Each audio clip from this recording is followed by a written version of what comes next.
Welcome to VTV Andhra Pradesh. ఇటీవల శ్రీ ప్రగతి కళాశాలపై వచ్చిన అసత్య ప్రసారాన్ని ఆ కళాశాల యాజమాన్యం తిప్పుకొట్టింది. తమ వృద్ధిని చూసి తట్టుకోలేక నర్సీపట్నంలో గల 2 ప్రైవేట్ కళాశాల యాజమాన్యాలు ఈ దుశ్చర్యకు పాల్పడ్డాయని ఆ కళాశాల కరస్పాండెంట్ ఉలబాల సత్యబాబు అన్నారు. తమపై అసత్య ప్రసారానికి తెరలేపిన వ్యక్తులపై చట్టపరమైన చర్యలు తీసుకునే విధంగా నర్సీపట్నం టౌన్ పోలీస్ స్టేషన్లో ఫిర్యాదు చేశామన్నారు.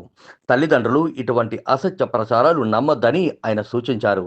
తమపై నమ్మకం పెట్టుకొని తమ పిల్లల్ని శ్రీ ప్రగతి కళాశాలలో జాయిన్ చేసిన తల్లిదండ్రులందరి నమ్మకాన్ని నిలబెట్టి తీరుతామని, తమ పిల్లలకు మంచి భవిష్యత్తును అందిస్తామని ఆయన తెలిపారు. ఈ సందర్భంగా కరస్పాండెంట్ సత్యబాబు మాట్లాడుతూ, అండి, నా పేరు సత్యబాబు. నేను నర్సీపట్నం శ్రీ ప్రగతి జూనియర్ కళాశాల కరస్పాండెంట్ను.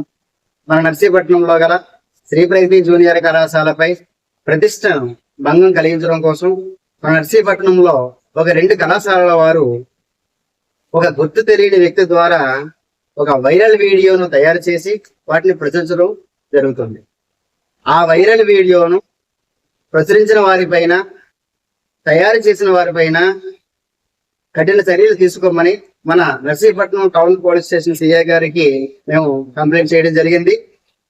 అప్పుడు మన సిఐ గారు వెంటనే స్పందించి ఖచ్చితంగా దాన్ని తయారు చేసిన వారిపైన, ప్రచురించిన వారిపైన ఖచ్చితంగా చర్యలు తీసుకుంటామని మనకి అన్నీ చెప్పడం జరిగింది.